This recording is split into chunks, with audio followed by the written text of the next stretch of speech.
welcome back to another video. I'm Akhil. In this video, we're going to be discussing basically all the lessons I learned the last couple weeks, and also we're going to also be discussing some things I learned when sending out my mass emails to my entire contact database. If you're new to the channel, I'm Akhil. I'm a real estate agent in the Los Angeles area, and I'm just sharing all the lessons I've learned. So on to the video. Let's go. So the first major lesson that I learned in the past couple weeks is going to be the correlation between time and compounding with the amount of business you have. So what I mean by that is early on, of course, since there is no compounding at the start, if you look at like an exponential chart, you basically start at nothing, right? So early on, it was always transactional. It was like, hey, let's see how many leads I can get from this door knocking session in the past couple weeks, bam, bam, bam, bam. And now in the past couple, just like recently, since the last video, I've seen how much compounding actually works, as in people from before that I kept following up with are also adding to the current pool of business on top of the people that I'm currently getting from door knocking and cold calling.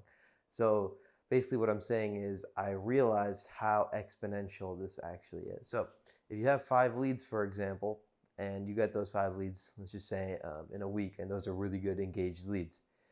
Sometimes, more often than not, they're not immediately interested in buying or selling. It's more of like a lead nurture thing. And if every single week you're getting 5, 10, 15, 20 new leads every single week, week after week, and you don't stop, eventually, you have a ton of leads and a big pool to work off of. And essentially, it's exponential because those leads bring in more leads, and you're consistently getting out more leads. So it's really like an exponential thing of time. And I'm seeing the beginning of that now. Since it's been about 3 months, 2.5 to 3 months since or actually almost 3.5 to 4 months since I've officially took door knocking and cold calling, mainly door knocking seriously. And it's been, I think, roughly 2 months since I took cold calling seriously. So it's a major lesson. Another major lesson is in follow-ups. So everything, the amount of follow-ups you're currently doing is 100% not enough. And I know this now from experience, because what you think is like, oh yeah, I'll follow up every 60 days, 90 days. It's definitely 100% not enough in terms of like a door knocking lead. Like if a door knocking lead gives you their information, you should be following up at least every 14 to 21 days, right? That's what I learned now, and that's what I've consistently started doing. Just sending out information like, hey, this just sold in your area. Hey, this just listed in your area. Hey, did you see this just went into contract? Blah, blah, blah. Just like, trying to make some piece of information that you're giving them some value and just continually bridging the contact. Because what I noticed is that if you wait for too long, they don't even remember you, they don't respond.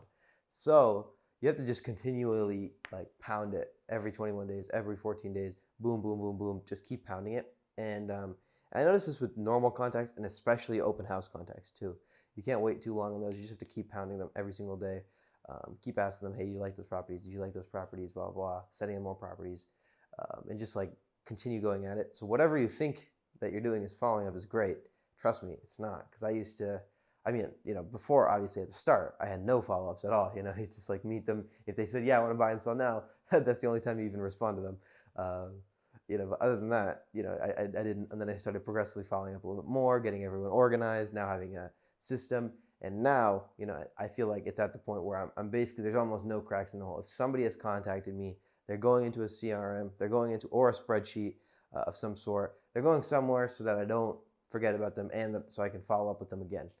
And I get notified to follow up with them again. So I want to make sure there's almost no, cracks in the bucket or holes in the bucket. And also for the open house leads, what I've really, really learned is you got to keep contact with everyone that comes into the open house. So before, I was only following up consistently with the people who showed some interest in buying or showed some interest in potentially selling down the line.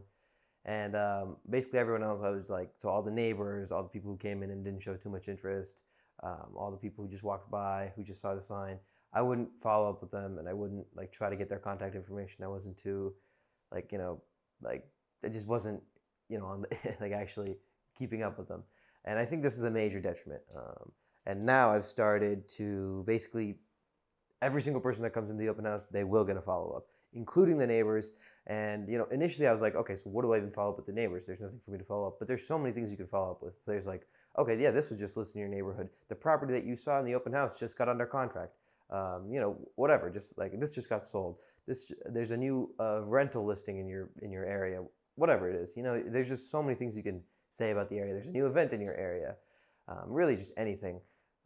And as long as you just keep it up in contact, my current plan is for any open house lead that's just a neighbor and not actively looking to buy or sell. The first 2 contacts are just gonna be within 14 days, 14 days. So one of my open houses, I just did a 14-day, like the first one, which is 14 days. And then that was just, oh yeah, the open house that you just saw went under contract. The next one I'll probably do is, if it gets sold within that time, which is probably not gonna happen, it'll probably just be like another listing in the area, something else that just sold in the area. And then from there, probably like every 60 days or every 30 days, I'll send them something of value. And yeah, I think just having more follow-ups and for everybody, because you never know who the next buyer or seller is going to be, who the next person who's going to refer you business, have somebody who's looking to buy or sell. So I think it's important, even if they don't show necessarily, like even if they don't show tons of interest, you're not gonna call them up and say, hey, buy or sell with me now, but you're just gonna basically keep them on drip campaign is what you would call it. You're just like, lightly throwing your name out there so that, whenever they think of real estate, they think of you. Regarding, so another lesson, I was going to do door knocking and cold calling every single day, both of them. So I would just do cold calling like 80 dials in the morning, and then I would go out and I would knock 80 doors. And then I would do this all 5 days of the week, and then the Saturday, Sunday, I would leave for open houses, or I would door knock and cold call if I didn't have any, or I'd film a video or something like that. I would still try to use the time. But what I noticed was, there was 2 things. One is like the difference of it's just like if you're not consistently doing it, you just naturally take longer. Because if you're going to go 100 doors, you're just going to go out there and you're just going to keep pounding those doors. If you're going to do 80, you take it's just like you kind of lose focus and you break off, and then you focus on another thing to get ready to do like the next thing. So I would do 80 calls, and then I would have to immediately stop, break focus, do a bunch of stuff, get ready for door knocking, go out, door knock, and then I had to drive back.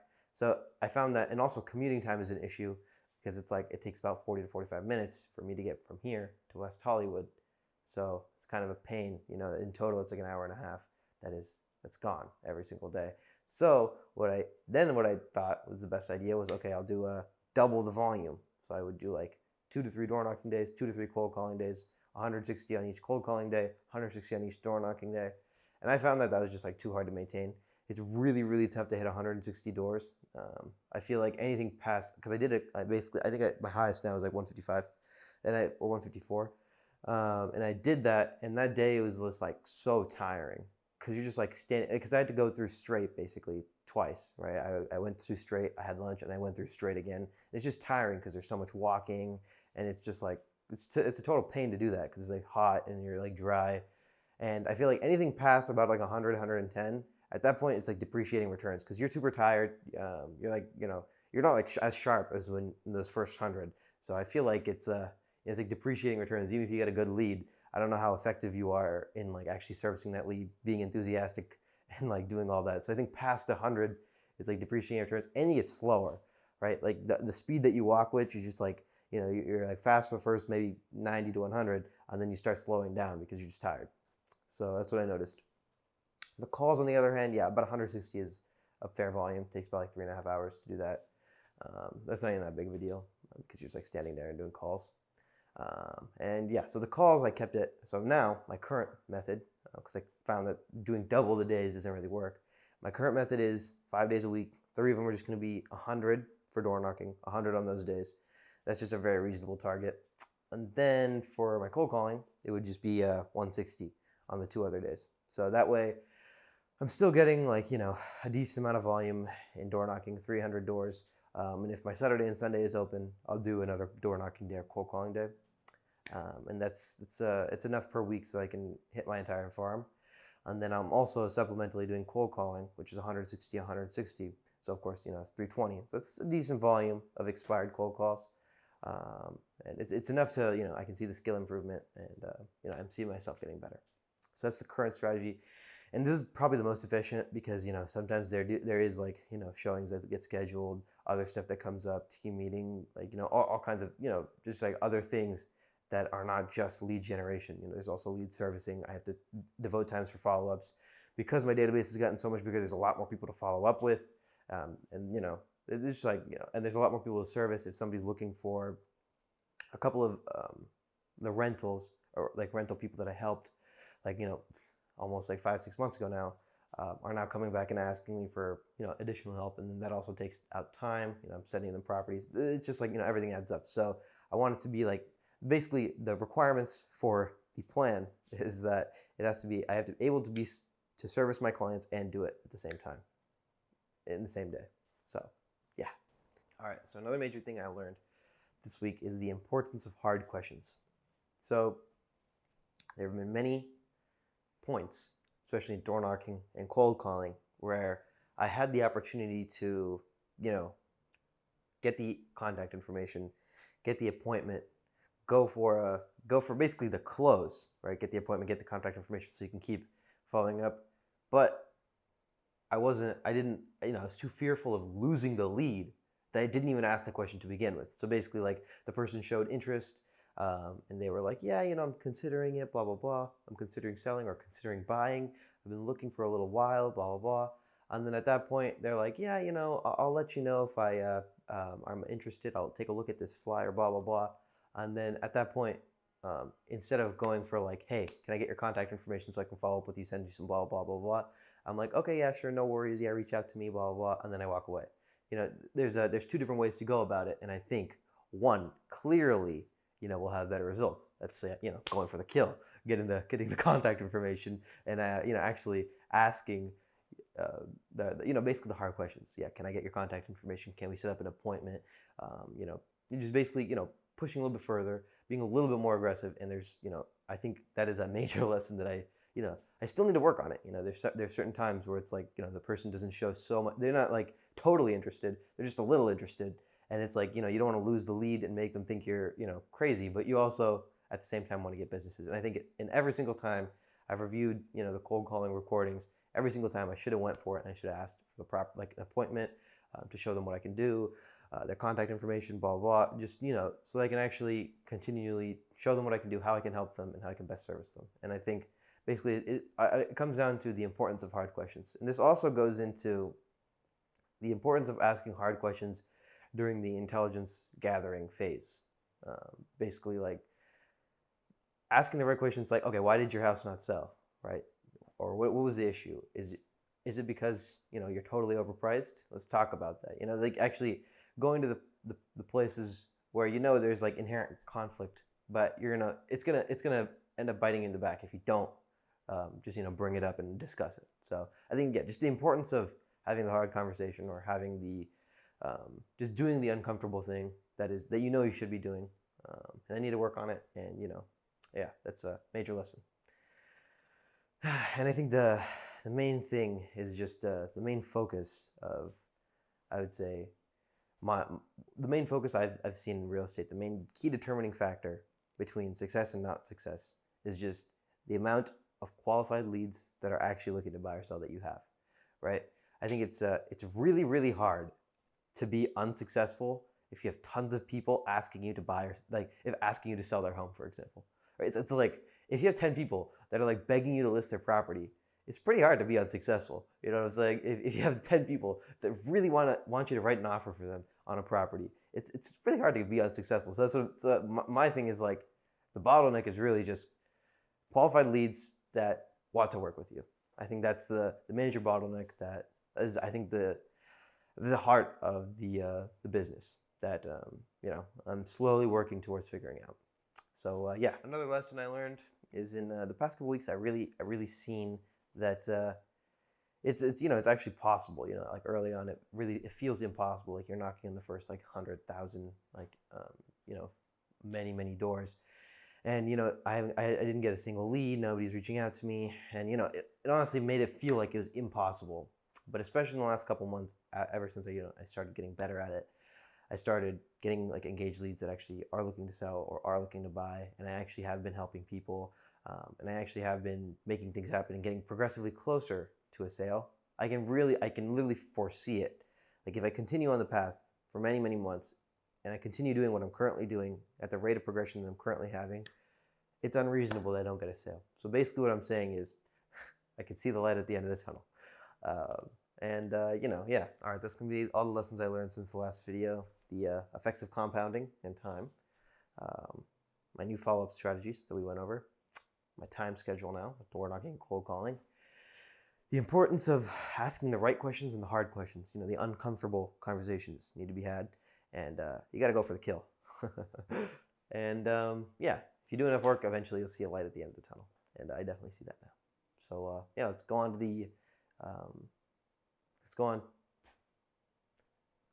to the learnings of emails. Okay, so let's go over the evolution of my email marketing. So if you watched a few of my videos ago, you'll know that I basically just recently started email marketing. I've only sent out 3 currently to my entire database, about 340 contacts or something. And that is pretty sad, actually, considering that I've been in the business for almost a year now. So yeah, the first email the main reason for this is mainly 2 things. One is sheer laziness or lack of priorities, and 2, because I really didn't feel like, because all the emails I've seen, I really didn't feel like email was the right way to go until I saw good email. So all the emails I'd seen up to that point from real estate agents, being people that I've worked with, people that I've seen, people that are other real estate agents emailing me, all of the emails were total garbage. Okay. And by this I mean like not just like a direct, oh hey, blah blah, this is this. I'm talking about like like the mass emails that they send for marketing. Like a real estate agent would be like, just sold, just listed. And they'll just send that out to the entire contact base. All of those emails up until a few months ago have all been garbage that have been sent to me. And the reason for that is just like, I feel like if I was a buyer and seller, I wouldn't care about that at all, and I would want to unsubscribe immediately. So basically what I'm saying is, I find after basically a few months ago, I saw Alex Ramos's email template, basically, or he started sending out emails for his book launch. And that was the first time I was like, damn, these are some good emails, because I'm actually reading them. They actually like look pretty awesome. So for my first couple of emails, I actually started modeling what Alex Ramosi was doing. So there's no real pictures, nothing, just text, right? Straight to the point, value, call to action, boom, go. And that's basically what I've been doing up to this point. It started out with, the first email I sent was a market report, and basically it was this is a piece of value for you guys in case you missed it, blah blah. This is the market report for the last quarter, and it was just that text and a link to a market report. And then it was some of the leases that I did. Hey, just in case, it was something like, I think it was along the lines of, just in case you missed it, here are some of the leases that I just recently did. And it would just be, it was all the leases I did, and each of them had a link to my Instagram, which was the photos of the leases. And then now it was basically a memo, I guess, or a memo about why Zestimates are not the most accurate tool for gauging home values. And this one my team lead actually helped me out with. So she helped me write it, and she gave me a lot of tips and stuff like that. And this one was also, I felt like, a lot of value, straight to the point, and also had a little call to action. And I felt like that is the best type of template. I felt like, when I've seen other emails that have been sent to me, it's just like tons of pictures, and I had to scroll, and I see a paragraph that's clearly just, it's like a template paragraph that they clearly didn't write it, because I've seen that before. And, it's just like, it's that over and over again, a bunch of things. And then it's just like it's basically just a giant junk thing that nobody's ever going to read. And then, work with me now.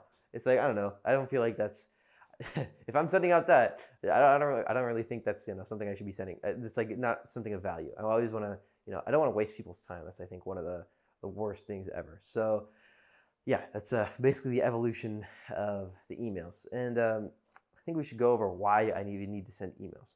Why even bother thinking through all this, going through all this? Why do you need to send emails? So here's what I noticed. Okay, there's clients that you can call, right, every 90 days, and you can have a conversation with them, or even fewer than that, like open house leads. You call them, you send them stuff through text or whatever. But there's also leads that are like they come in, or you meet them, and they basically they're not looking to buy or sell. They're not looking to rent. They just like live with their mom or something. But you still have their contact information. So what do you do with it? I mean, you can't call them. You have nothing to say. Like, as in, like, there's nothing to buy or sell. I mean, you could send them stuff, but it isn't. It's not. It's like that weird spot, right? So I found that emails are the best for that, like email marketing, right? If you email them, it's like it's a low. It's like a low. They don't necessarily have to respond. They can still see it. It's brand awareness. Essentially, it's like a drip campaign, right? You're just like they're still seeing you, but it's not as direct as like a phone call where you're trying to just like solicit them. So from what I found, that's the perfect place for emails. And yeah, also, I think the emails are pretty decent for a brand. I mean, I don't really know anything about brand really, but all I know is that if I associate myself with value and real estate enough times over a long enough time horizon, eventually somebody will call me or email back or text me or something, and they'll want to buy and sell. So if I do it for like an infinite time horizon, basically, or like a decade time horizon, then I'm sure I'll get something out of it. So that's the evolution of the emails. Oh yeah, another thing, the hardest thing I think with emails is actually coming up with valuable ideas, because there's so many things that I could send, but why would I send them? Because they're basically valueless. I want it to be something where a homeowner looks at it, or a potential buyer or seller looks at it and they're like, wow, I actually learned something today. Thank you. They actually read it. It's a net positive on their life, and they actually genuinely gain something. Like a market report will tell them about their current area, blah blah, everything that's going on. If estimates are off, that'll currently tell them, hey, his estimates are off. Maybe I should just ask this agent to just do an accurate home value analysis of my property, so I get an accurate number and an accurate picture of where my house's value is. Current sales of this agent. Okay, well that's interesting. At least it's straight to the point. And this agent is pretty serious about what they're doing, and they're not crazy or something. So yeah, it's like I want it to be something where they look at it and it's a net positive on their life. All right, and as a final thoughts, I'm going to continue door knocking and cold calling, obviously. And I'm seeing myself obviously get better at saying the script correctly, asking the right questions, and doing all that. And I'm also seeing, because I'm consistently going back and door knocking the same area, the amount of negative interactions has significantly reduced, because everyone that has said F off, or don't come back or whatever, I obviously keep a note, so I never go back to those properties. And on the way back, I already know all of the people, everything. I can I feel like the amount of negative interactions has gone down, the amount of positive interactions has gone up.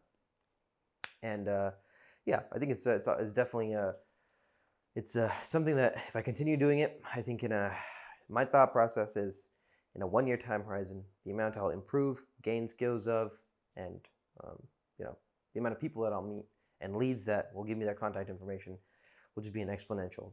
I got my first referral a little while ago, where somebody actually referred me business, and I thought that was one of the coolest things ever. And it happened to be somebody from door knocking. Somebody I door knocked on their door like 3 or 4 months ago, when I first started door knocking, and I kept following up with this person like every month, at least once or twice. And he sent me like a friend that was looking to buy. Obviously, we'll see how that turns out in the future, but I thought that was awesome. So my thought process was, if you reward the action, that'll get you the best continual action of that sort. So what I mean by that is, since that guy did it, I immediately sent him a gift card, even though some agents will only do that if it closes. But my thought process is, I'm only trying to reward the fact that he sent somebody, not the fact that if I close it or whatever happens. No, I'm trying to reward the fact that he sent somebody. So that's just my thought process on it. Anyway, yeah, I'm just going to keep doing it, and yeah, I'll let you know. Bye.